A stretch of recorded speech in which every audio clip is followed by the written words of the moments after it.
Bien, merci beaucoup. Bonjour à toutes et à tous. Très heureux de vous accueillir dans l'hémicycle de la collectivité européenne d'Alsace. Tout le monde sait ce que c'est la collectivité européenne d'Alsace. Peut-être certains d'entre vous, incorrigibles, ne le savent pas. Bon, après, c'est une jeune collectivité, hein, puisqu'elle a été créée en 2021 seulement, et qu'elle est issue donc de la fusion entre les deux départements alsaciens, celui du Bas-Rhin et celui où nous étions, avant la création de la CEA, le département du Haut-Rhin. Et donc c'est ici que vous savez que nous sommes 80 élus répartis en 40 cantons. Et depuis 2015, il y a la parité homme-femme, femme-homme. Donc nous sommes les représentants des 40 cantons alsaciens, 80 élus qui siégeons régulièrement ici dans cet hémicycle. Alors, je voulais tout d'abord excuser notre président, Frédéric Biry, qui ne pouvait pas être présent avec nous aujourd'hui ou cet après-midi, mais qui m'a prié à la fois de l'excuser, Monsieur le Président, mais également de vous saluer très chaleureusement. Et je ne suis pas seul, puisque je suis accompagné aussi de Lucien Muller, qui est mon collègue conseiller d'Alsace du canton de Wettolsheim, enfin maire de Wettolsheim aussi, vice-président de Colmar Agglomération. Donc nous sommes très heureux, Lucien Muller et moi-même, de vous accueillir. Alors, je ne vais pas parler très longtemps, parce que le but, c'est pas, vous n'êtes pas venu pour nous écouter, pour m'écouter, mais pour écouter ce qu'il y a à dire aujourd'hui. Alors, c'est vrai que les services m'ont préparé une petite note, et par respect pour le travail qui a été fait, et puis parce qu'il y a plein de choses intéressantes dedans, je vais évidemment vous en parler, mais moi, je voulais surtout vous dire que j'aime bien le format de ce type de discussion. Alors, je respecte le protocole, hein, je salue toutes les personnes qui sont là, qui représentent des collectivités, qui représentent des entreprises, des organismes. Vous le ferez peut-être après moi de manière plus précise. Mais moi, quand j'étais député, j'avais fait un peu le même type d'organisation, de manifestation, quand on avait parlé d'un autre sujet qui est important et qui me tient à cœur, qui est celui de l'hydrogène. Et la rencontre d'aujourd'hui, moi, ce que je trouve intéressant, c'est qu'elle correspond à la vision que j'ai du rôle des politiques et des collectivités. Les politiques, les collectivités, c'est pas nous qui créons les emplois, c'est pas nous qui innovons, et c'est pas nous qui faisons vivre l'écosystème économique, mais on a une responsabilité qui devrait d'ailleurs nous suffire, et on va souvent beaucoup trop loin. Au-delà de ça, c'est que notre rôle, c'est de faciliter justement l'innovation, de faciliter la création d'emplois, de faciliter le développement des entreprises et le développement des collectivités. Et on est des facilitateurs. Mais c'est vous, ce sont vous les acteurs. Alors dans la salle, il y a des acteurs publics, il y a des acteurs privés, mais c'est vous qui, par-delà vos expériences, par votre vécu, par vos différentes interventions, c'est vous qui êtes véritablement les fers de lance de l'économie et de l'innovation. Et nous, on doit être capable de mettre tout ça en musique le mieux possible. C'est un peu l'objectif, finalement. Et c'est pour ça que nous sommes heureux de participer, que je suis très content de vous recevoir aujourd'hui. C'est un peu l'objet de vos échanges aujourd'hui. C'est de partager vos expériences, de partager vos réussites, mais aussi vos échecs, parce que échec, c'est pas un grand mot. Moi, quand je vois quelqu'un qui a échoué, je me dis que c'est quelqu'un qui a essayé et qui, du reste, s'améliorera une fois qu'il aura analysé les conséquences d'un éventuel échec. Bien. Donc, mais encore faut-il pouvoir échanger. Encore faut-il pouvoir partager tout cela. Et c'est particulièrement l'objectif de cette rencontre, et c'est ce que je trouve évidemment très intéressant, parce que c'est comme ça qu'on progresse. C'est vrai que vous êtes un secteur d'activité important, qui est en plein développement. Alors, il y a eu des périodes où, à plus ou moins faste, c'est vrai qu'on rentre en 2024, on est plutôt dans une période relativement faste de développement de la filière photovoltaïque, mais qui représente encore que 6% globalement de la production d'énergie renouvelable, loin derrière le bois, l'hydraulique, l'éolien. Mais néanmoins, c'est une évolution importante que vous vivez, que nous vivons. Mais néanmoins, il y a des questions qui continuent à se poser. Et je pense que ce qui est important dans les échanges que vous avez eus, que vous allez avoir, dans les retours d'expérience, c'est d'assurer tout au long de la filière l'excellence. Parce que, vous le savez sans doute mieux que moi, vous avez face à vous des particuliers, des entreprises qui sont perdus. Et j'ai échangé avec les uns et les autres un petit peu tout à l'heure. Dans la partie, je vois que c'est ça, il y avait marqué salon, et dans la partie salon, j'ai échangé avec les uns et les autres. On voit tous les publicités qui sont faites à la télé, les communications qui sont faites, des fois à grand renfort de chiffres qui ne correspondent pas à la réalité, ou quand on a décortiqué les différents éléments de l'offre qui ne correspondent plus à la réalité. Mais vous avez face à vous des gens qui sont perdus et qui ont besoin de conseils, mais qui ont besoin d'avoir face à eux des professionnels du conseil, des professionnels du fonctionnement et des professionnels aussi de l'après-vente. Parce que le matériel évolue, il vieillit, et les gens sont face à ce genre de situation. Donc c'est tout au long de la filière, et du début à la fin, qu'il faut effectivement cet échange entre des professionnels, et qu'il faut aussi peut-être, ici ou là, rassurer nos concitoyens, particuliers comme chefs d'entreprise, qui sont perdus dans les méandres des différents systèmes. D'où l'intérêt aussi des échanges que vous avez et de la rencontre que vous avez aujourd'hui. Alors évidemment, la collectivité européenne d'Alsace est heureuse d'appuyer cette manifestation. Et nous avons, nous aussi, parmi nos différentes politiques, nous menons une politique très offensive en matière d'énergie et d'écologie, au travers de différents dispositifs. Alors, il y a le développement des énergies renouvelables. On a un objectif qui est de 50%, mais on l'a tous, d'énergie renouvelable d'ici 2030. Et aujourd'hui, bien sûr, on a des dispositifs qui rentrent dans ce plan. On est en train, justement, d'achever la mise en place d'un plan photovoltaïque qui a permis d'ailleurs d'équiper 51 collèges, puisque la collectivité européenne d'Alsace, ce sont les collèges, nous sommes propriétaires des collèges. 51 collèges en Alsace ont été équipés, et ce qui permet d'ailleurs dès à présent d'assurer 30% d'autoconsommation des établissements. C'est pas rien, et on sait que l'autoconsommation, évidemment, c'est l'élément le plus important. On a également lancé un appel à manifestation d'intérêt pour équiper 2 km de talus routiers à Marlenheim. J'ai échangé, voilà, c'est important. C'est un beau projet, et qui concerne également de nombreuses entreprises. Et vous savez que la collectivité européenne d'Alsace a la propriété des routes, ce qu'on appelait avant les routes nationales, qui ont été déléguées à la collectivité européenne d'Alsace. Ça a fait l'objet d'un autre débat, mais qui ne sera pas repris aujourd'hui, mais raison pour laquelle, évidemment, ça nous intéresse. Nous sommes également en train d'étudier un projet d'ombrière photovoltaïque à Châtenois, qui est d'ailleurs le soutien de l'État, et qui devrait voir le jour sans doute en 2027. Et donc, c'est tous ces éléments qui font l'objet pour nous d'une réflexion et de la construction d'un nouveau plan photovoltaïque qui devrait être proposé d'ici à la fin de cette année, et avec l'objectif, bien sûr, aussi d'équiper nos toits, nos bâtiments, les délaissés de route.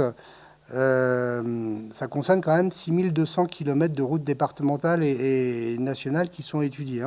Donc c'est pas rien. Donc pour toutes ces raisons-là, nous sommes partie prenante de vos réflexions, partie prenante de vos actions, et nous sommes donc très heureux de vous recevoir cet après-midi. Merci.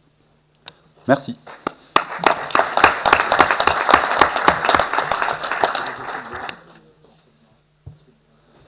Je passe la parole à Franck Maire, élu de la CCI. Bonjour à toutes et tous. Alors, mesdames et messieurs les conseillers d'Alsace, monsieur le président de Cap à l'Est, cher Michael, mesdames, messieurs, en vos grades et qualités, tout d'abord, permettez-moi de remercier chaleureusement l'association Cap à l'Est pour la confiance renouvelée qu'elle accorde à la Chambre de commerce et d'industrie Alsace Eurométropole pour co-organiser avec elle cette très belle et importante journée. Nous sommes réunis aujourd'hui pour accélérer le développement de la filière photovoltaïque dans un contexte d'urgence climatique encore accrue. Vous avez entendu que les modèles climatiques montrent que le réchauffement peut nous placer sur une trajectoire menant à une augmentation de la température globale de la planète à plus de 4 degrés d'ici la fin du siècle. Je vous laisse imaginer ce que cela signifie pour l'humanité. Le scénario du statu quo, ou RCP 8.5 du GIEC, n'est donc pas entendable. Dans ce contexte, une puissante filière française du photovoltaïque est indispensable et doit être soutenu par tous les acteurs, publics et privés. Les solutions photovoltaïques intégrées au bâtiment et de plus en plus souvent assorties de dispositifs de stockage intelligents, pilotés par l'IA, on en sait quelque chose, permettent aujourd'hui de répondre efficacement à toutes les configurations, à tous les besoins sur tous les territoires. Vous pouvez compter sur les équipes et les élus de la CCI pour continuer à promouvoir activement l'intégration du solaire dans le mix énergétique des entreprises de notre territoire. Les arguments sont évidents. Indépendance énergétique, baisse des consommations d'énergie fossile, réponse à une demande croissante d'énergie verte, d'électricité verte et création d'emplois verts pour la jeunesse. Et les perspectives sont particulièrement enthousiasmantes grâce aux innovations comme les panneaux à haut rendement, les matériaux flexibles ou encore les cellules solaires bifaciales qui ouvrent la voie à une efficacité toujours accrue. La Chambre de commerce veut faire avec vous de l'énergie photovoltaïque un symbole d'espoir, une clé pour construire un avenir où l'énergie ne sera plus un facteur de destruction climatique, mais une force de régénération. Pour y parvenir, les acteurs français de la filière ont besoin de vous, ont besoin de nous. Ils ont besoin de politiques ambitieuses, de financement durable et surtout, et on le voit récemment, d'une concurrence saine et non biaisée. C'est pas gagné. La CCI veut là pleinement jouer son rôle, en accompagnant les entreprises, en proposant des diagnostics énergétiques pour décarboner et réduire le coût énergétique des entreprises, en soutenant des projets d'autoconsommation, en identifiant des solutions de financement adaptées. L'énergie solaire doit non seulement être désirable, mais aussi rentable pour toutes les entreprises de notre région. Alors avec ses partenaires, dont l'ADEME, et là je salue l'ami Sylvain Bazerman, président de l'ADEME, on a la chance d'avoir un Alsacien à la tête de l'ADEME, la région, la CEA, la CCI incite, soutient, accompagne les entrepreneurs pour que l'énergie photovoltaïque devienne un pilier incontournable du mix énergétique. Il en va de notre responsabilité collective envers les générations futures. Je vous souhaite de très belles rencontres cet après-midi et de fructueux travaux. Je vous remercie.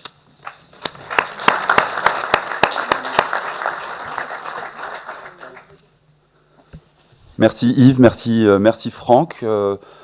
Donc je redis à nouveau bonjour à tout le monde. Voilà, j'aime bien dire bonjour plusieurs fois. En tout cas, je suis ravi qu'on puisse de manière simple se retrouver tous ici pour parler solaire sur notre territoire, même sous la neige. On peut parler solaire. En préambule, il y a les merci. Alors c'est pas des merci juste de façade, c'est des merci que je porte vraiment. Voilà, merci à la collectivité européenne d'Alsace de nous accueillir dans ce beau lieu. Merci Yves, merci Bruno de nous avoir permis, facilité vraiment de pouvoir organiser cet après-midi ici. Merci à la CCI et en l'occurrence à toi Franck de pouvoir, malgré ton agenda en plus je sais bien complet, de te libérer du temps pour nous accompagner dans ce temps fort. Et donc je suis vraiment ravi de la présence de tout le monde. Cette journée, comme vous l'avez dit dans les messages importants, alors je vais représenter Cap à l'Est pour que tout le monde ait cette notion de notre collectif, d'où on démarre et quelles sont nos ambitions. Mais avant tout, ça va être de parler de retour d'expérience. Et c'est ça qui est fondamental aujourd'hui, c'est d'avoir des retours d'expérience de gens qui ont déjà réalisé des projets, qui ont pu connaître des écueils et puis aussi des succès et montrer que ça fonctionne. Et c'est à travers ces retours d'expérience que, on l'espère, tout à chacun puisse développer sur son territoire, sur son entreprise, des projets photovoltaïques. En ce qui concerne du coup Cap à l'Est, pour être assez bref, mais quand même pour parler, donc c'est un collectif qui s'est créé dans un contexte de post-Fessenheim, donc il n'y a pas si longtemps, et c'est vrai que c'était une initiative à la base de la CCI et de la région Grand Est. Et cette association, qui s'est d'abord créée sous forme informelle, à travers un collectif, se veut uniquement, parce qu'on n'est que des bénévoles, d'être uniquement dans l'action concrète. Et nous pensons que ce sont ces actions concrètes qui vont nous permettre, comme aujourd'hui, nous rencontrer, de tisser des liens, de partager les différentes expériences et finalement de construire, j'ai envie de dire, une histoire commune sur le territoire.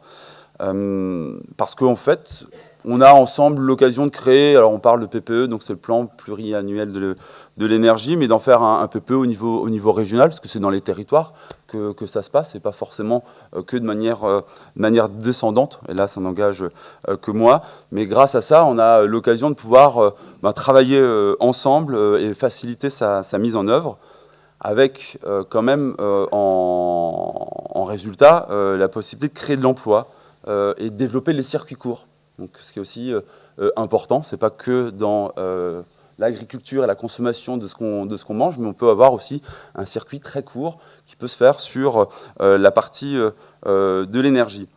Donc pour ça, je pense que, et nous pensons que nous avons vraiment l'opportunité à travers ces journées de pouvoir montrer l'exemple, de créer de l'emploi, de créer des métiers qui vont être en phase en fait aussi avec les besoins, parce que le photovoltaïque est un métier à part entière et qui nécessite une formation également à part entière qui n'existe pas encore sur le territoire national. Il faut quand même le savoir. Et bien sûr, aussi de travailler pour avoir une meilleure maîtrise de l'énergie. Les objectifs de l'association sont simples, c'est monter en compétences pour que la filière soit la plus professionnelle possible.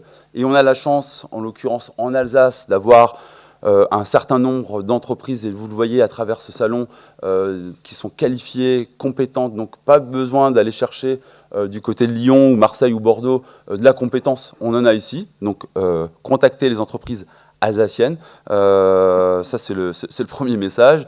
Comme mission, on a la possibilité et on se veut de sensibiliser collectivement les utilisateurs et les acheteurs. Tout à l'heure, Yves, vous disiez, voilà, il y a beaucoup de publicités. Oui, il y a des publicités. Le photovoltaïque, ça peut être attractif, mais demandez de l'aide en fait aux entreprises qui existent déjà. Vous avez aussi des associations, et je pourrais citer Alter Alsace Énergie en l'occurrence, qui peut accompagner et donner des conseils, notamment pour dire est-ce que vous êtes face à une situation qui est juste, où il y a une arnaque ou pas. Donc voilà, profitez de ces associations au niveau local. On se veut, et c'est à travers aussi ces journées-là, de pouvoir communiquer, informer, rendre visibles les membres à travers le salon. Voilà, vous avez possibilité, et on veut rendre tous les membres et les bénévoles visibles. Et on veut, à travers ça, pouvoir communiquer, parler d'une seule et même voix. On va passer, ça peut être un peu barbare, cette vision, la feuille de route, mais ce qu'on veut, c'est d'être dans des objectifs opérationnels et donc informer, sensibiliser, on l'a déjà dit, mais on veut renforcer aussi des partenariats, et une journée comme ça le montre bien, mais au-delà du territoire, on renforce ce partenariat avec des associations qui nous ressemblent, comme Atlanson, qui est sur le versant ouest de la France, ou Aura Digital Solaire, qui est plutôt basé à Lyon. Si on doit parler de stratégie, ça peut paraître un grand mot, mais on se veut être agile. Voilà, je vous l'ai dit, on n'est que des bénévoles, donc il faut qu'on soit souple et efficace, créer des partenariats forts, avoir une implication déterminante des membres, d'ailleurs que je remercie. On est plus de 60 aujourd'hui membres, bénévoles, actifs, et on n'a pas de salariés, et c'est en remontant nos manches qu'on arrive à réaliser des actions telles que celle-ci, avec comme mot d'ordre la structuration de notre filière. Le conseil d'administration, que vous pouvez donc du coup voir à l'écran, je ne vais pas citer tout le monde, mais vous pouvez retrouver tout ça sur notre site internet. Dans les actions concrètes, j'ai évoqué la formation, c'est primordial. Aujourd'hui, soit on peut faire des études, on peut être électricien, on peut faire des études pour être couvreur, mais finalement le photovoltaïque, c'est le mélange des deux, et donc ça demande un vrai savoir-faire. Et dans les actions concrètes qu'on a menées, notamment en partenariat avec l'AFPA, on a pu, à Colmar, créer 4 sessions de formation qui ont permis de former des gens, de les qualifier et donc du coup de créer de l'emploi sur le territoire. Et il y en a une 5e qui devrait démarrer sur l'année 2025. En parallèle, et pour aller plus loin, on a répondu à un appel d'offres de l'AMI de France 2030 pour pouvoir avoir une subvention vraiment plus importante et structurer de manière plus massive ce pôle formation, en espérant qu'il puisse ensuite être dupliqué sur tout le territoire français. Et ça, c'est vraiment un axe fort sur lequel on souhaite mettre et continuer à mettre beaucoup d'énergie. Et ensuite, c'est voilà, les rencontres telles que celle-ci et les multiplier pour faire rencontrer finalement l'offre et la demande pour utiliser des termes plus économiques. Pour résumer, Capalest a pour mission d'activer le marché, formation, faire rencontrer l'offre et la demande, créer du lien au sens de la filière, voilà, même si on est dans l'économie et on est dans l'énergie, enfin moi je mets toujours aussi ça sur un plan humain, restons aussi simples, faisons des rencontres constructives qui nous permettent en fait d'apprendre à être plus éclairés, et puis de faire les choix les plus appropriés du coup. Donc voilà, ces journées-là, moi je suis content quand il y a 100 personnes qui viennent pour parler photovoltaïque, on crée du lien et ça c'est important, la dimension humaine. Et puis bien sûr, ça va nous permettre de plus facilement atteindre les objectifs, aussi bien au niveau national qu'au niveau régional.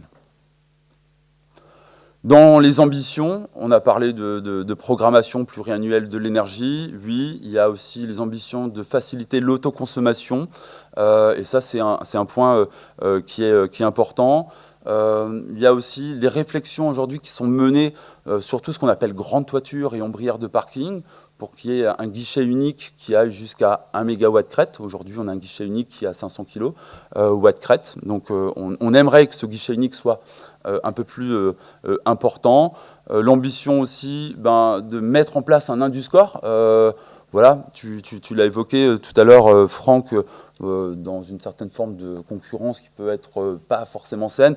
Le fait de mettre un Induscore, ça permettrait aussi tout à chacun de savoir tiens, qu'est-ce qu'on achète, d'où viennent les composants, est-ce que c'est français, européen ou plutôt exotique. Et ça, l'Induscore, à mon avis, aurait un sens profond pour bien l'expliquer. Et dans les ambitions, il y a aussi, et ça c'est en train, je crois que ça fait 2 ans qu'il y a des discussions sur le S24, un terme qui permettrait de faciliter la mise en œuvre de projets au sol lorsque ça a une puissance inférieure à 1 MW crête. Et donc après 2 ans de réflexion, on espère qu'il puisse prochainement sortir.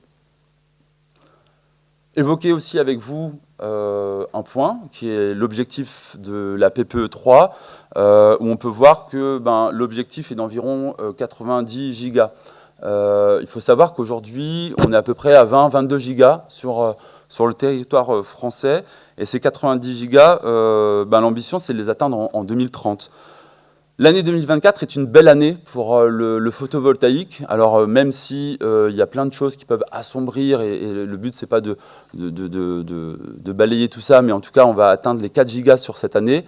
On était à 2,3 en 2023, donc c'est presque doublé le développement de projets photovoltaïques en France sur l'année 2024. Mais par rapport à ces objectifs de 2035, en fait il faut qu'on réalise 7 gigas par an. Donc même si on est content de cette belle année de 4 gigas, on voit que le travail est encore plutôt colossal pour pouvoir atteindre les objectifs qui viennent tout juste d'être fixés. Petit moment publicité, j'en profite, mais publicité pour ce qu'on va réaliser après cette journée. Ce sera les rencontres solaires de l'Est qui auront lieu cette fois-ci à Toul et qui vont avoir lieu toute la journée avec un programme de tables rondes, des conférences inspirantes, des ateliers avec des thématiques où chacun d'entre nous, on pourra les piocher si on veut en connaître un petit peu plus sur l'autoconsommation collective, si on veut en connaître davantage sur c'est quoi la vente de gré à gré notamment, et voilà, il y aura 6-7 ateliers qui sont en train d'être mis en place, sans oublier la visite d'un site et bien sûr, et toujours continuer à mettre en avant nos membres et donc un espace salon professionnel pour avancer tout ça. Voilà en ce qui concerne la présentation de Cap à l'Est. Donc moi j'en ai terminé. Je vais maintenant laisser place, et on va laisser place en fait au retour d'expérience. Il y en a 3 qui vont être partagés avant les retours d'expérience. Donc aussi remercier, on va parler des fondamentaux du photovoltaïque, et merci Arnaud Schreiner, représentant des NERCOP, de pouvoir venir aussi à nous, parce que tu viens de Reims, spécialement pour nous, malgré le temps. Donc merci. Donc Arnaud va... C'est ça. Arnaud va pouvoir évoquer c'est quoi l'énergie solaire photovoltaïque, et reprendre les fondamentaux pour qu'on ait tous ensemble, on va dire, des bases. Et ensuite, on aura 3 retours d'expérience. Une au niveau d'une commune, qui est la commune de Bartenheim. Un autre retour d'expérience qui va être une entreprise, donc c'est l'entreprise ATS. Et pour finir, c'est la collectivité européenne d'Alsace, comme vous l'avez dit Yves tout à l'heure, qui a déjà mis en place, et d'ailleurs c'est la première collectivité en France qui a mis un plan aussi massif de développement de projets photovoltaïques sur le patrimoine, qui va pouvoir partager aussi ses retours d'expérience avec voilà, tous les succès et les résultats qu'ils ont déjà pu obtenir depuis déjà près de 4 ans, je ne me trompe pas. Voilà. Donc merci à tout le monde, bonne continuation, et place à Arnaud.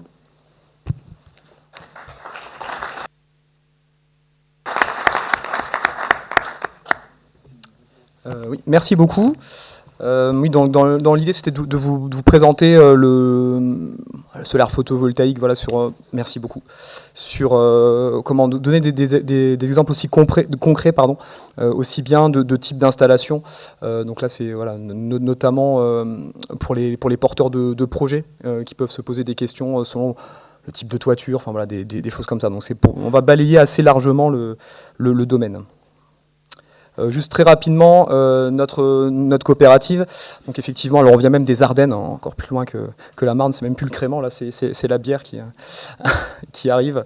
Et donc on s'est créé nous en 2009, on fait partie du réseau Enercop, donc qui est au niveau national un fournisseur d'électricité 100% renouvelable, et on est donc une des coopératives locales qui s'est créée, et donc on a la première de ce réseau qui s'est donc créé en 2009. Avec dans l'idée de faire un bureau d'études en maîtrise de l'énergie, énergie renouvelable, et également de développer des moyens de production et de les exploiter. On a par exemple actuellement 6 installations en toiture qu'on a développées et qu'on exploite nous-mêmes, et également un parc au sol qu'on a co-développé sur une ancienne friche militaire, donc un parc de 12 mégas. Et à côté de ça, donc voilà, on est aussi apporteur d'affaires, notamment pour le fournisseur d'électricité Enercop. Nous sommes une SIC, donc une société coopérative d'intérêt collectif. Donc voilà, ce qui permet d'avoir un collectif hétérogène avec des collectivités, par exemple la région Grand Est, qui est sociétaire de notre coopérative. Donc voilà, ensuite les avantages d'une coopérative, le côté non spéculatif, le côté éthique, avec un projet, notre projet en tout cas de base, je sais pas, en tout cas notre projet, c'est la maîtrise citoyenne de l'énergie, aussi bien en termes de maîtrise de l'énergie que de maîtrise des moyens de production. D'où le fait qu'on soit développeur et exploitant de nos installations, pour un prix juste aussi bien pour les producteurs que pour les consommateurs. Donc je vous l'ai dit, membre des réseaux Enercop et Énergie Partagée. Nous sommes 15 salariés, très rapidement 17. On va avoir 2 nouveaux salariés qui vont arriver, notamment, vous êtes en toute connaissance de cause, sur le solaire photovoltaïque. Et donc actuellement 10 et bientôt 12 affectés exclusivement au bureau d'études. Donc voilà, c'était assez... Oula. Non, c'est ça, c'est bon, pardon, c'est autant pour moi. Donc un petit historique rapidement, histoire de reparler quand même d'Edmond Becquerel, l'inventeur, enfin le découvreur plutôt, enfin pas l'inventeur, le découvreur de l'effet photovoltaïque. Donc en 1839, on a entendu parler de lui il y a quelques temps. Il y a le CNRS qui avait fait une journée spéciale sur le photovoltaïque à sa gloire, on va dire. Donc les premières cellules ont été créées en 1954, utilisation pour la conquête spatiale en 1958. Premières applications dans les années 70, notamment pour électrifier les sites isolés. Pourquoi développer le photovoltaïque? Plusieurs arguments, il y a quand même une sacrée liste. C'est un dispositif qui permet d'émettre très peu de gaz à effet de serre. On sait que l'analyse du cycle de vie qui a été recalculée par l'Agence internationale de l'énergie est de 25 grammes de CO2 par kilowattheure, ce qui en fait vraiment un produit peu carboné. Ça ne produit pas de déchets dangereux, inépuisable à l'échelle humaine, un système décentralisé, ce qui peut être aussi intéressant, en cas notamment de panne par exemple. Ça permet d'avoir des petites unités, un foisonnement d'unités un peu partout, un retour énergétique qui est très faible, on est aux alentours de 2 à 3 ans, qui est recyclable.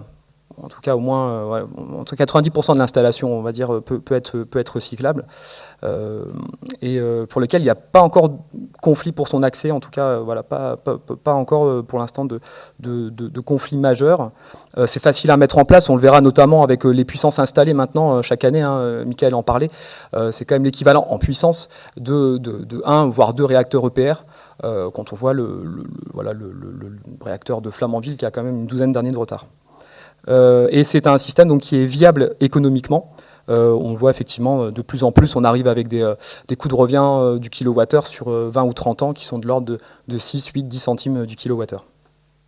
Même dans les Ardennes, je précise. Rapidement toujours, j'essaye en tout cas, elle est intéressante cette image. On voit qu'avec un carré de 387 km2, de côté, on pourrait réussir à produire l'équivalent en électricité, donc avec du solaire photovoltaïque, l'équivalent en électricité de toute la consommation électrique mondiale. Je vais y arriver.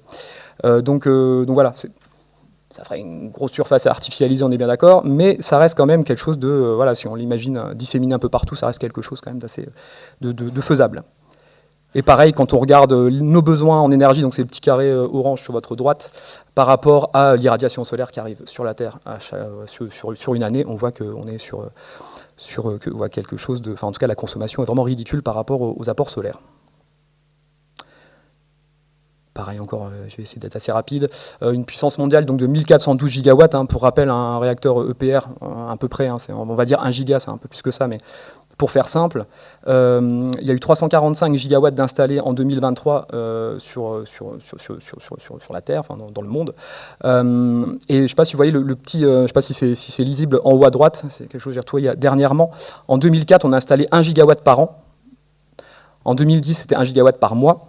En 2015, c'était 1 gigawatt par semaine. Et en 2023, vous voyez le chiffre, 345, on n'est pas loin de 365, on était à 1 gigawatt par jour. C'est-à-dire qu'on arrive à installer l'équivalent en puissance, à peu près, encore une fois en puissance, pas en production, mais en puissance, d'un réacteur nucléaire par jour. Voilà. En puissance européenne, on est sur 263 gigas. Puissance française, Michael en parlait, on était à 20 gigas en fin 2023, et effectivement, sûrement aux alentours de 24 gigas à la fin de l'année. Puissance allemande, on aime bien toujours regarder les Allemands parce qu'ils sont quand même pionniers dans le domaine, ils sont à 81,7 gigas, et quand on en a installé 3, eux, ils en ont installé 14 en 2023, soit à peu près 4 à 5 fois plus. Et donc ces 20 gigas de panneaux d'installation photovoltaïque, de puissance photovoltaïque, permet de produire environ, en 2023, toujours 22 TWh de production, donc ce qui représente à peu près 5% de la consommation électrique française. On a parlé des objectifs de la PPE, on voit qu'effectivement on est sur le bon chemin, mais qu'il faudrait 3 gigas, 4 gigas, peut-être plutôt être sur les 5 gigas, c'est les tendances qu'il faudrait atteindre pour respecter la PPE. C'est simplement pour vous montrer, pas trop de surprise, que le solaire se développe massivement dans le sud de la France. Je pense que vous en doutiez un peu, même si on voit quand même que le Grand Est, les cercles jaunes sont quand même assez importants par rapport au reste des départements du Nord. Là, pareil, on voit l'évolution. On se demande ce qui s'est passé en 2021. C'est simplement l'arrêté tarifaire qui est paru, et qui a permis de. Quoi qu'il est sorti en fin d'année, donc c'est peut-être pas forcément lui tout de suite, mais en tout cas, il y avait des projets dans les cartons.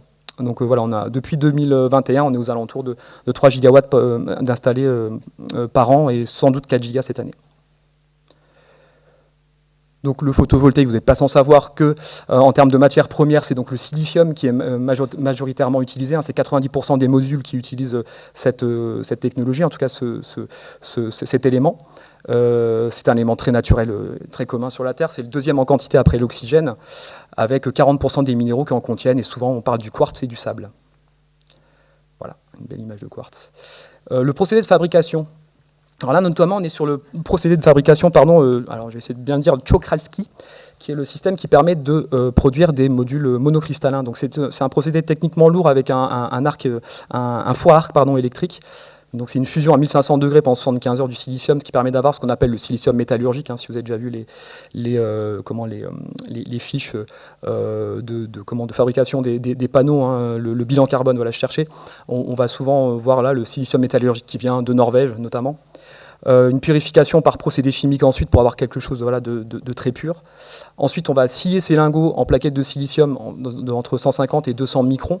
Donc là aussi, il y a les fabricants de cellules ont réduit de manière assez importante l'épaisseur des cellules. Il y a une dizaine d'années, on est plutôt sur des plaquettes à 400 microns.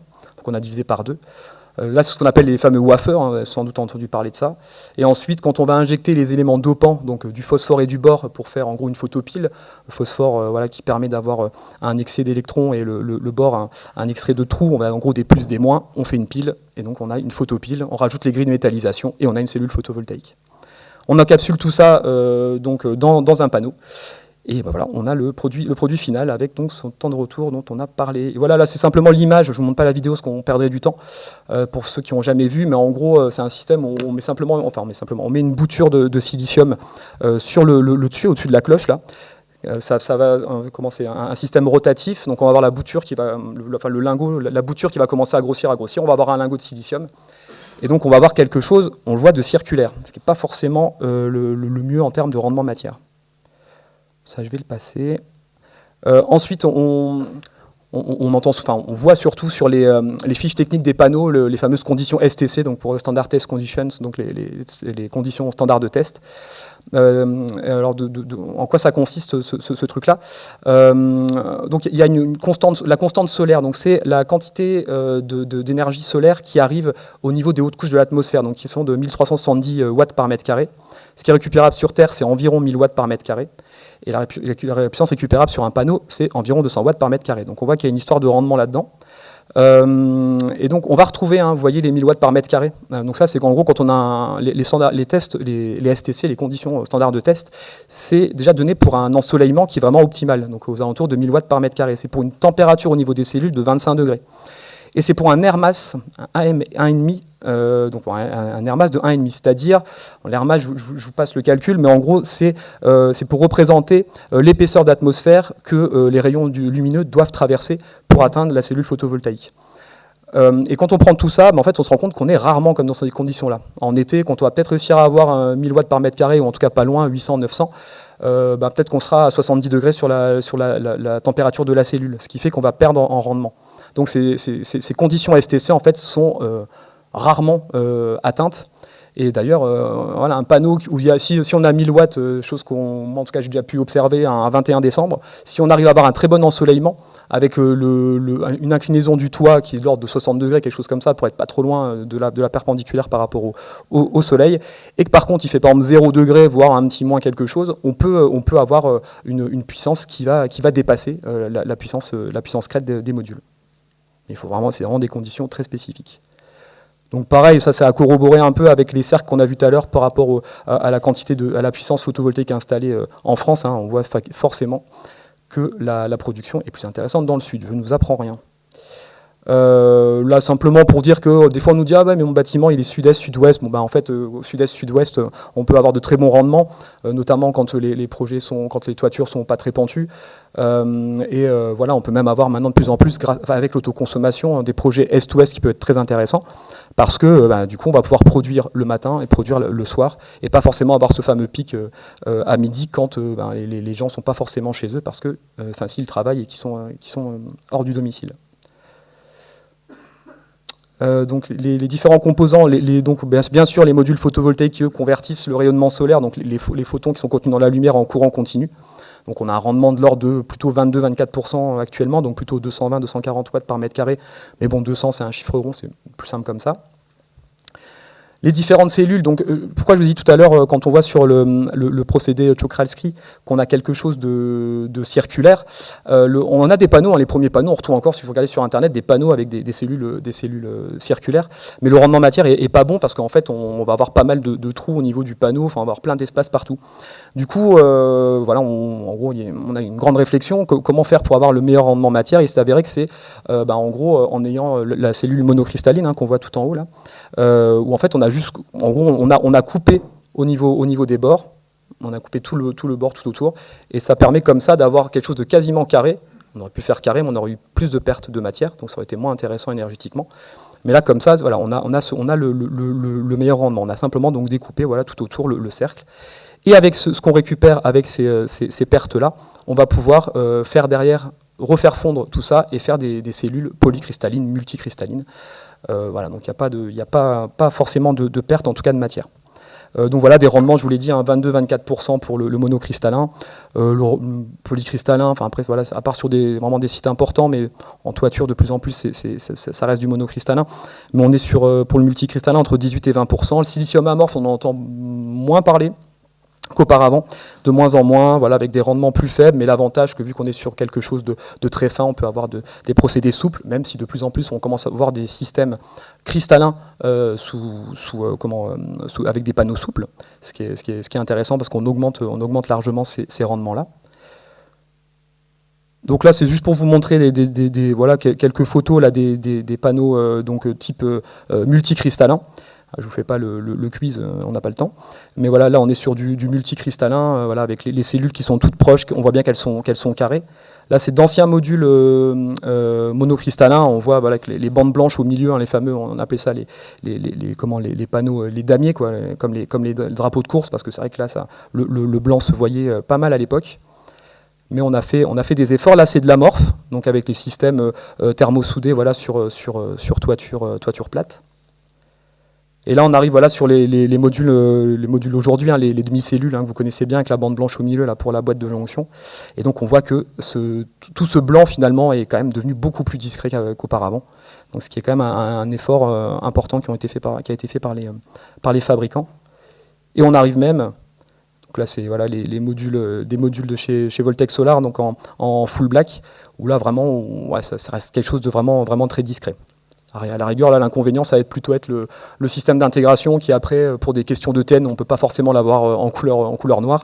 Mais voilà, ça va plus être ça, le système d'intégration qui va plus poser problème. Et il y a d'autres technologies, le tellure de cadmium, dont vous allez entendre parler, le CDTE, et le cuivre indium gallium sélénium, CIGS ou CIS. Perovskite aussi, pour ceux qui s'intéressent à ce qui sort des labos, l'organique, les hétérojonctions et tout ça. Voilà, ça c'est des procédés, voilà, notamment tout ce qui est perovskite et organique, voilà, qui sont plutôt en phase d'étude dans les labos. Et donc le reste, les deux autres là, qu'on peut voir depuis un moment pour certains, notamment chez First Solar pour le CDTE. Voilà, qu'on peut voir sur des chantiers. Donc un panneau solaire en lui-même, donc lui est constitué d'un verre trempé sur le dessus, donc qui permet, voilà, avec les normes 101-215 notamment, d'éviter la casse par grêle, hein, c'est testé pour les grêlons, avec un film plastique en dessous, voilà, PVF type Tedlar notamment, voilà, le fameux backsheet, qui peut être voilà, blanc, transparent. De la résine aussi, donc c'était cet encapsulant qui a les propriétés de devenir transparent une fois que ça a été chauffé et que les cellules ont été incluses dedans. Après, bien sûr, on va retrouver les cellules photovoltaïques, donc on est de plus en plus sur des systèmes à demi-cellules, il n'y a même plus que ça. Donc on est entre 108 et 138 demi-cellules, et les diodes bypass, hein, dont vous avez aussi entendu parler, qui permettent d'éviter, quand on a une cellule qui est masquée notamment, que tout le panneau arrête de produire, et qui évite aussi les hotspots, hein, qui pourraient détruire par cause d'incendie les panneaux. Je vous passe les détails là-dessus. Voilà. Un assemblage de panneaux. Garantie constructeur, on est souvent entre 5 et 20 ans. Garantie de performance, on est voilà, souvent pareil, entre 90% à 10 ans et 85% à 25 ans. C'est-à-dire que le fabricant vous garantit qu'au bout de 25 ans, vous allez encore avoir 85% de puissance à la sortie de vos modules. Pareil, je prends donc là une fiche technique de chez Voltec Solar, voilà, où on voit bien garantie produit donc là sur 20 ans, garantie rendement à 25 ans. Là en petit, je vous fais grâce de la lecture, mais on voit aussi les performances au bout des 25 ans. Tout est donné sur la fiche technique. Donc là, pour l'instant, on est en courant continu, donc on va passer en courant alternatif via donc un onduleur. Les rendements de ces systèmes, on est de l'ordre de 98% actuellement, rendement européen, hein, qui prend en compte la charge de l'onduleur sur l'année. C'est pas une valeur à puissance nominale, voilà, c'est vraiment un calcul qui est fait sur toute une année, avec une formule. Il fonctionne toujours à son point de puissance maximale, hein, il va toujours rechercher ce couple-là, c'est-à-dire que pour une certaine luminosité, il va fournir une certaine tension, et à cette tension, il va avoir un courant, voilà, le courant le plus intéressant pour le panneau, pour s'approcher de sa puissance maximale. Voilà, il va toujours travailler sur cette courbe-là, pareil. On ne va pas y passer trop de temps. En termes d'onduleurs, donc ça, on va retrouver les onduleurs, excusez-moi pour la marque, hein, mais voilà, les onduleurs chez les particuliers qu'on va voir assez régulièrement, des onduleurs de l'ordre de voilà, 3 kW. Donc là, on est sur des tailles assez modestes, on va être de l'ordre d'une cinquantaine de centimètres. Là, les onduleurs déjà un peu plus importants, donc voilà, je ne fais pas de la pub que pour SMA, il y a un peu de Fronus aussi. Où là, ces onduleurs, notamment pour des installations de l'ordre de 36 kg, où là, on va avoir des onduleurs qui vont faire de l'ordre de 80 cm de haut pour 50 cm de large. Et après, les onduleurs, là, donc je reste sur des onduleurs de puissance assez modeste, hein, qu'on peut trouver notamment en toiture, ou sur des petits parcs au sol comme celui-là, où là, on est sur un onduleur donc, de 110 kVA, où là, on est plutôt sur des machines qui commencent à faire dans les 100 kg avec 1,20 m de longueur et 70-80 de hauteur. Et après, on arrive aux plus petits, les fameux micro-onduleurs, voilà, qui peuvent être intéressants, notamment si vous avez des masques, si vous avez des questions sur des ERP, notamment pour des questions de risque incendie au niveau du SDIS, des pompiers, enfin voilà, ça peut être intéressant dans ce cadre-là. La durée, alors oui, on dit toujours que l'onduleur, c'est un peu un peu plus le maillon faible. Les panneaux, on sait que eux, on a des exemples, on peut trouver des articles facilement sur Internet, des centrales qui existent depuis 30-40 ans, qui fonctionnent encore. Perte de rendement bien sûr, mais qui n'est pas forcément si énorme que ça. Par contre, l'onduleur, on va dire, ça peut être un peu plus le point faible. On sait que le taux moyen de défaillance de l'électronique, c'est entre 8 et 12 ans. L'onduleur, c'est l'électronique, donc forcément. On va retrouver à peu près les mêmes durées. Après, voilà, nous, personnellement, on a une installation qui a bientôt 15 ans. L'onduleur est toujours là, il fonctionne très bien. C'était un des rouges qu'on a vu tout à l'heure. Après, on a d'autres installations, je ne dirais pas le nom des onduleurs, mais où au bout de 6 ans, on a un onduleur qui lâche, 8 ans, il y a le deuxième qui lâche, 10 ans, il y a l'autre qui lâche. Voilà, ça dépend vraiment de la marque, donc il y a des marques forcément qui vont être un peu plus fiables que d'autres. Il y a des garanties aussi, hein, sur les onduleurs, il y en a qui sont à 5, à 10, voire à 15 ans de base, et après on peut rajouter une extension de garantie, ce qui permet, voilà, de s'assurer que si on a un problème sur notre onduleur, il sera remplacé gratuitement voilà, sur toute la durée de fonctionnement de l'installation. Donc c'est plutôt sécurisant pour un projet. Pour son implantation, si on est en ERP, on va plutôt si on doit le mettre à l'intérieur, il faudra un local technique coupe-feu 1 heure. Alors je dis ERP, mais même dans les assurances demandent de plus en plus d'avoir des locaux techniques coupe-feu, ce qui paraît assez évident. Ça peut être un abri extérieur, type shelter, hein, avec je mets de préférence surface inférieure à 5 mètres carrés, comme ça il n'y a pas de taxe foncière, tout simplement. Sur un mur de façade avec une protection éventuelle, ou sur un shelter autoporté, notamment pour les toitures terrasses. Ça peut être une très bonne solution. Pardon. Donc là, voilà le genre de petit abri de moins de 5 mètres carrés qu'on peut mettre. Alors, ça ne va pas être pour des installations de plusieurs mégas, on est d'accord. Mais là, pour une installation de 100 kW, on peut avoir quelque chose d'intéressant. Pareil, on est sur des petites installations, mais voilà, avec un système de protection, notamment une protection contre le soleil surtout. Ça permet de chauffer un petit peu moins quand même en été. Et là, c'est des systèmes, donc j'appelle ça shelter autoporté, ça peut s'appeler une chaise aussi. Enfin voilà, où on a l'onduleur et au dos, on va retrouver tout ce qui est coffret électrique. Donc ça, c'est une bonne solution, sous couvert bien sûr que le SDIS l'accepte, mais ça peut être une très bonne solution. Au niveau des systèmes, tu m'arrêtes, hein, Benjamin, si... Ah d'accord, très bien. Ouais, pour avoir les questions après. Parfait, c'est très bien. On est dans le timing, je pense. Les types d'intégration différents. Alors pendant longtemps en France, j'ai un trou, je crois que c'était 2011. Oui, je crois que c'est à partir de 2011, on a pu être obligé de faire de l'intégration. Oui, c'est ça, à partir de l'arrêté de mars 2011. Avant, on était sur, pour ceux qui se rappellent, en tout cas, il fallait que le panneau fasse étanchéité. Du coup, il y a toute une histoire, il fallait découvrir, remettre même d'autres bacs acier, enfin, c'était tout un système. Du coup, depuis l'arrêté de mars 2011, on peut faire de la surimposition, ce qui est quand même une sacrée avancée. Ce qui permet, donc on a l'intégrobâti qui existe toujours, très intéressant, sur une maison par exemple qui va se construire, tant qu'à faire, on va mettre des panneaux, ça va nous éviter de mettre une autre couverture, de la tuile, de l'ardoise, je ne sais quoi. Ou pareil, hein, si on doit refaire un bâtiment, bah voilà, pourquoi pas partir sur de l'intégrobâti. Ou la surimposition, donc qui permet là, on va dire, peu importe presque la couverture, pour certains systèmes ça peut être un peu plus compliqué, mais voilà, venir se mettre directement sur les éléments existants.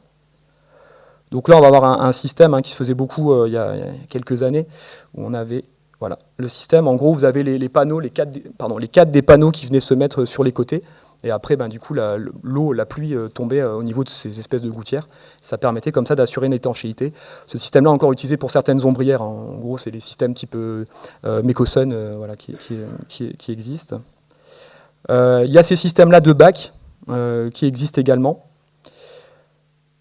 Et après, on va arriver sur les systèmes plutôt en surimposé, donc là avec différents systèmes qui peuvent exister, notamment sur bac acier, avec je ne vais pas donner le terme exact, mais avec ces petits rails qui existent, qui permettent voilà, après de venir fixer les panneaux dessus, avec les brides de fixation, et d'autres systèmes qui existent aussi, voilà, qui sont assez intéressants aussi, notamment au niveau temps de pause, voilà, qui sont ces petits cavaliers là qu'on va venir mettre sur les ondes du bac acier. Donc voilà, vraiment des dispositifs voilà, qui sont simples et donc du coup sur bac acier relativement peu coûteux. Contrairement à ces systèmes-là, ça peut arriver des installations de 36, même un peu plus, même pourquoi pas 100 kg sur de la tuile. L'ardoise aussi, mais alors là c'est encore plus compliqué, mais en tout cas, enfin plus compliqué, plus onéreux en tout cas. Mais voilà, il y a des systèmes comme ça, on vient se remettre sur les chevrons, des crochets qu'on va remettre sur les chevrons. Après on met un rail dans la longueur et puis on peut mettre nos panneaux solaires sur des couvertures, même en type tuile. Ratio 200 watts par mètre carré, ça je vous l'ai déjà dit. Ensuite, il y a les systèmes pour les toitures terrasses, où on va avoir deux systèmes qui existent. Les systèmes thermosoudés, on va venir vraiment souder les plots de fixation à la membrane photovoltaïque, donc avec plein de conditions, que la membrane ait moins de 18 mois. Au-delà de ça, il faut surtout qu'il y ait un avis technique, un ETN, une ETN, pardon, quelque chose comme ça. En tout cas, les bureaux de contrôle le demandent. Et surtout, alors là, c'est là que ça se complexifie sur les toitures.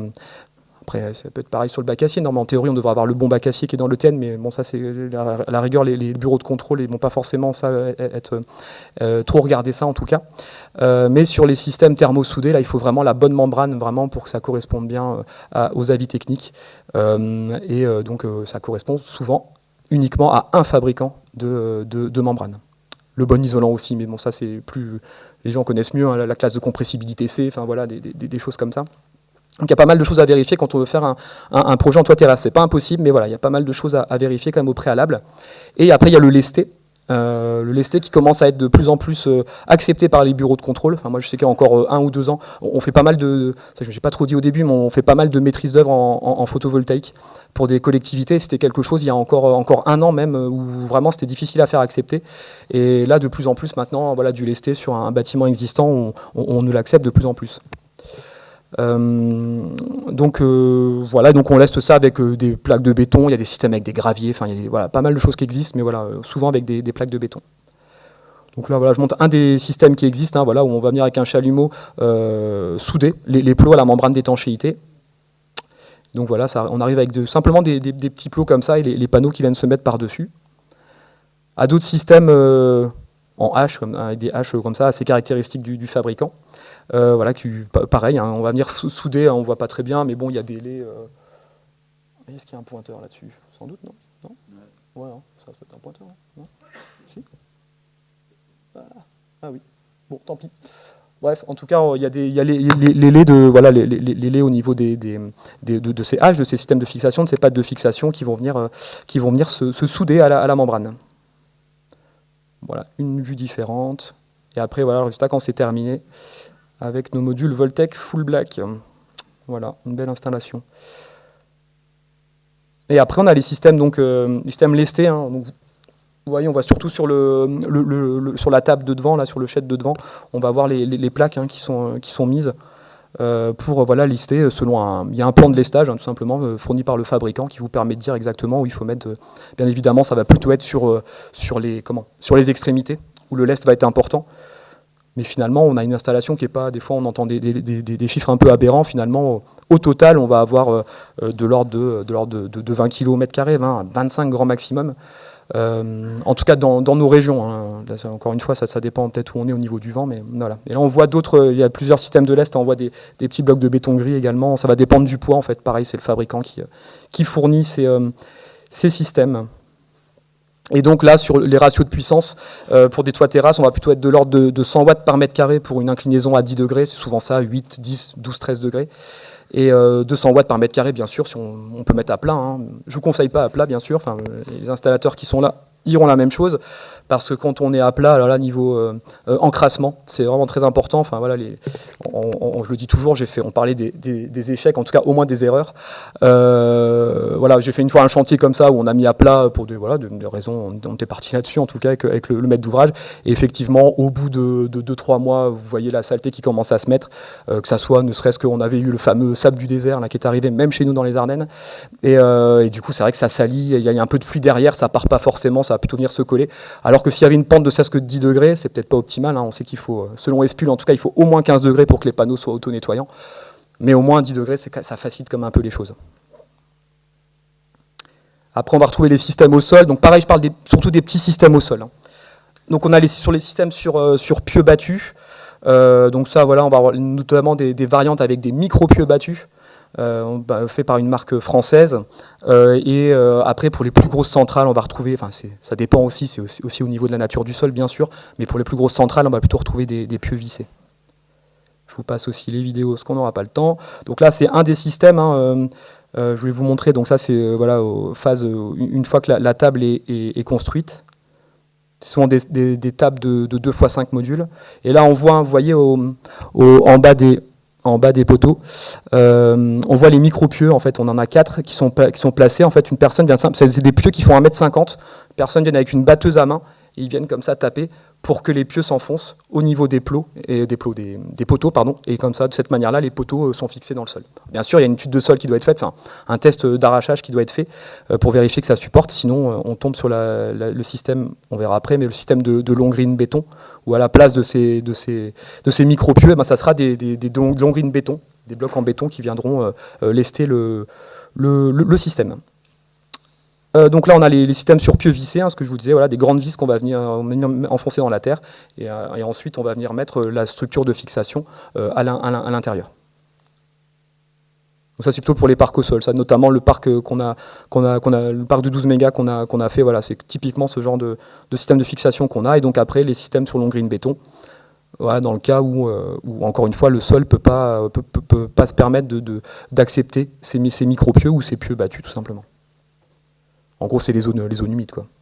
Pour un système au sol, on va plutôt être de l'ordre d'un mégawatt crête à l'hectare. Et pour les petites surfaces, on va plutôt être de l'ordre de 500 kW à l'hectare. En gros, voilà, vous avez un terrain de 4000-5000 m², vous allez pouvoir faire à peu près 200-250 kW crête. Parce qu'il y a aussi les conditions du SDIS, il faut faire une zone périmétrale autour. Enfin voilà, il y a plein de choses à faire, mais ça, les développeurs sur les plus grandes surfaces connaissent. Après, c'est pas tout à fait les mêmes. Le SDIS est quand même plus conciliant sur les petites installations. Il y a quand même moins d'enjeux. Et ensuite, il y a les ombrières, donc voilà, type ombrière là avec type poteau déporté, donc voilà, qui existe surtout pour les rampants de moins de 6 mètres, avec des ombrières, voilà, type Y comme ça, où là on a voilà, type supermarché, hein, ce qu'on voit beaucoup. Voilà, et des ombrières lestées aussi. Notamment ce système-là, où en fait c'est le lest est dans les poteaux, c'est avec des graviers, hein, voilà, qui viennent mettre le poids nécessaire pour que l'ombrière puisse tenir selon l'étude qui est faite.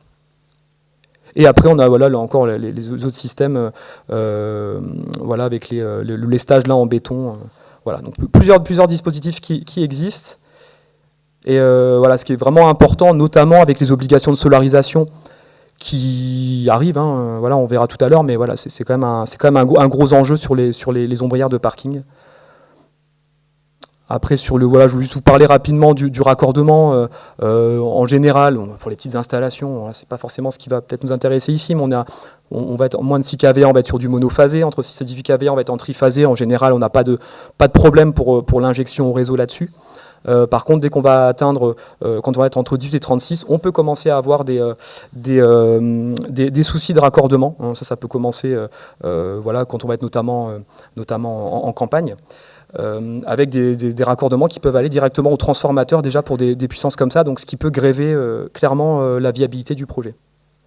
Entre 36 et 250, bon, bah là par contre on a de plus en plus l'habitude, encore une fois notamment en zone rurale, hein, d'avoir des liaisons directes au poste de distribution publique le plus proche. De toute façon au-delà de 120 kVA, c'est une obligation par Enedis. Donc tout ce qui est renforcement, tout ce qui est travaux, tout ce qui est remplacement de transformateurs, tout ça c'est à la charge du producteur avec une aide, ce qu'on appelle la réfaction d'Enedis, hein, qui s'élève quand même à 60%, mais il y a quand même, voilà, c'est quand même à la charge du producteur. Et attention notamment en campagne toujours, pour les postes de distribution qui sont les fameux hauts de poteaux, là, les H61, sur lesquels il faut passer sur des postes au sol, type PSSA par exemple, dès qu'on va être au-delà de 100 kVA. Parce que maintenant les poteaux les transfos haut de poteau ne sont plus, c'est plus possible à partir de 100 kVA. Donc dès qu'on va avoir une installation de plus de 100 kVA, on va partir sur un transfo de 160. Et dans ce cas-là, il faut le faire au sol. Et là, c'est un surcoût de l'ordre de 20 000 €.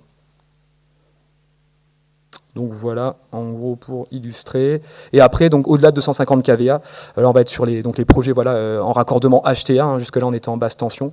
Normalement, jusqu'à 3, 4, 5, 6 MW. Toujours pareil, ça dépend de la ligne, hein, mais normalement les raccordements se font plutôt assez facilement. Et après, il faut aller chercher le poste source, et là c'est autre chose. Parce que le travaux et la création d'un poste source, c'est non seulement long, mais aussi voilà, onéreux, et du coup, voilà, le temps que ça se développe, ça peut le projet peut perdre facilement 5, 6, 7 ans. Et quand on est sur de la HTA, du coup là il faut